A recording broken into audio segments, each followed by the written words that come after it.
Hello বন্ধুরা, কেমন আছো? আশা করি সকলেই ভালো আছো। আমি তোমাদের প্রিয় আপু আবারও চলে আসলাম নতুন একটি গল্প নিয়ে।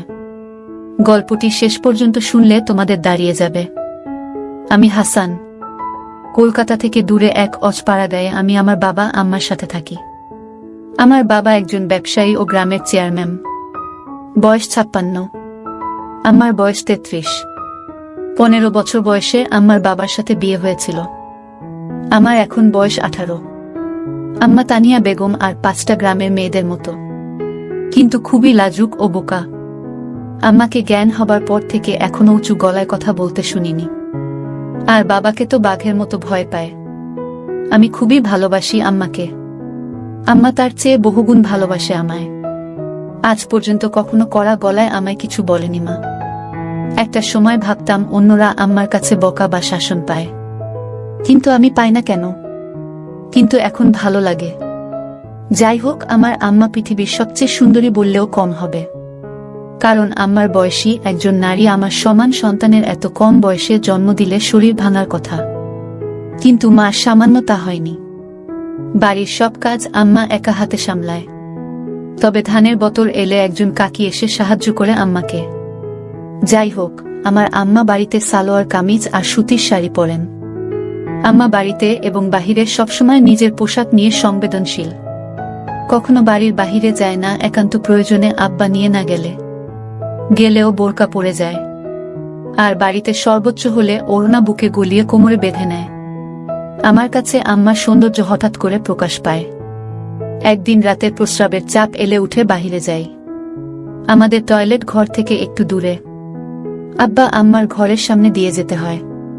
তো আমি তাদের ঘরের সামনে আসতেই একটা শব্দ পেলাম। শব্দটা বুঝতে পারছিলাম না, তবে আমাদের ঘর থেকে আসছে। ভালো মন্দ বিচার না করে কৌতূহলী হয়ে এগিয়ে জানালার কাছে এসে দাঁড়াতেই শব্দ কিসের বুঝতে পারি। কাঠের খাটে কচকচ শব্দ হচ্ছিল। আমার বুঝতে বাকি নেই কিসের কারণে শব্দ। কখনো আব্বা আম্মাকে খারাপ নজরে দেখিনি, কিন্তু কেন জানি না সেদিন আমি সব যেন গুলিয়ে ফেলি। জানালায় হাত দিয়ে দেখি বন্ধ ভিতর থেকে। তাই হতাশ হলাম, কিন্তু হঠাৎ নজর পড়ল জানালার পাশ দিয়ে টিনের জোড়ায় কিছুটা ফাঁকা দিয়ে ভিতর থেকে আলো আসছে। আমি তাড়াতাড়ি চোখ রাখি তাতে। এরপর যা দেখলাম তা ছিল আমার রক্ত গরম করা দৃশ্য। আমি ওটা ভুলেই প্রচণ্ড প্রস্রাব পাওয়ায় দৌড়ে টয়লেটে যাই। প্রস্রাব করে এসে আর একবার চোখ রাখলাম, কিন্তু এবার মনে একটা বজ্র পড়ল। আম্মার ওপর এখনো আব্বা শুয়ে আছে, কিন্তু আমার চোখ দিয়ে টপটপ করে পানি পড়ছে মাটিতে। এটা দেখে আমার বুকে প্রবল আঘাত পেলাম। আম্মা কাঁদছে কেন? আম্মাকে প্রথম কাঁদতে দেখে আমার অস্থির লাগছিল। ইচ্ছে করছিল বুকে জড়িয়ে জিজ্ঞেস করি কেন কাঁদছ, কিন্তু পারলাম না।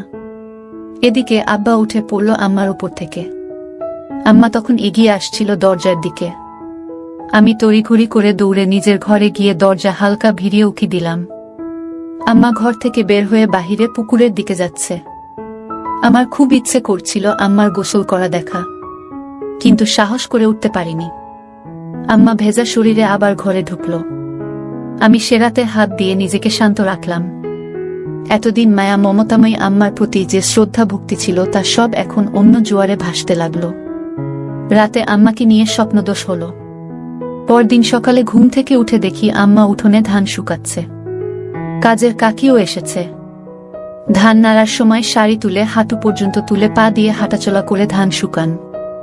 আম্মার দিকে তাকাতেই বুকে ধুকপুকানি বেড়ে গেল। আমার গায়ে একটা সালোয়ার কামিজ। আমি এগিয়ে গিয়ে আম্মাকে জড়িয়ে ধরলাম পিছন থেকে ও বললাম, আমার খিদা লাগছে আম্মা।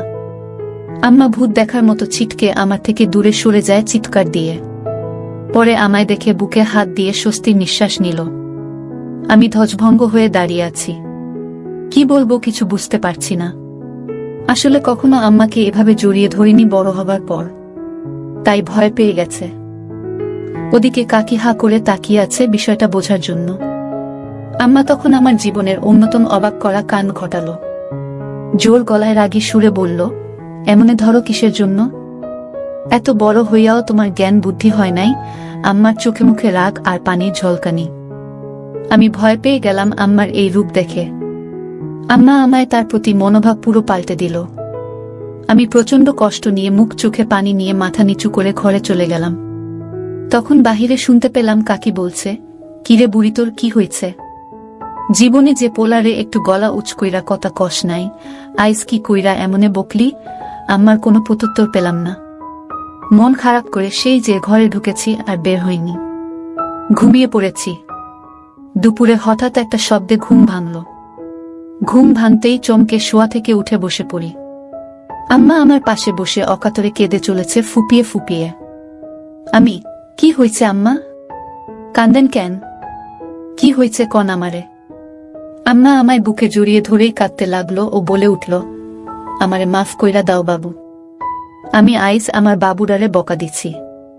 তুমি মন খারাপ কইরো না সোনা, রাগ কইরো না। আমি সকালের আম্মার সাথে এই আম্মাকে মেলাতে পারছি না। আম্মা পরনের সকালের পোশাকই, তবে ঘাম ঝরানো শরীরে এখনো ধান লেগে আছে। আম্মার বুকে আমার মাথা। ঘামের গন্ধ খারাপ হয়, কিন্তু মায়ের গায়ে নাকি এক তৃপ্তি স্নেহের ঘ্রাণ থাকে। আমিও তাই পেলাম। আম্মা কান্না থামাতে আমি আম্মার হাত ধরে বললাম, আপনি আমার আম্মা, আপনার ওপর আমি রাগ কেন হমু? আপনি বকবেন না তো কে বকবো আমারে?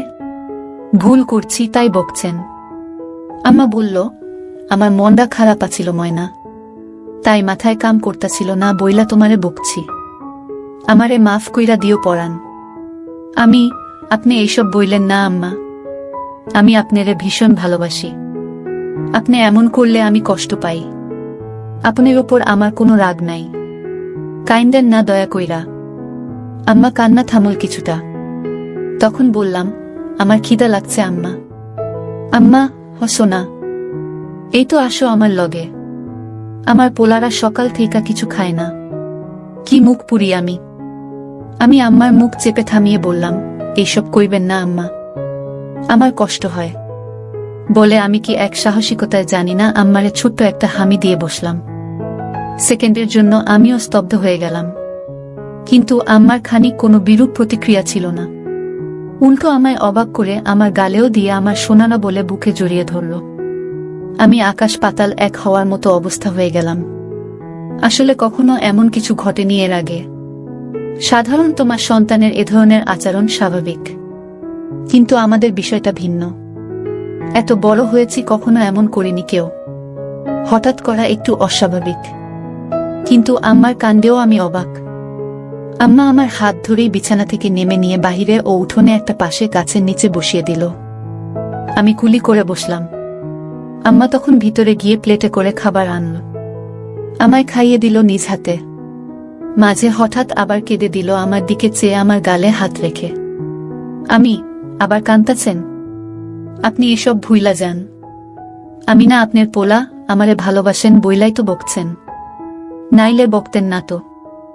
আমি আম্মার চোখ মুছে দিলাম, তারপরও থামে না। আমি, আর খামো না আপনি কানলে, আমি উঠে চলে যাচ্ছি।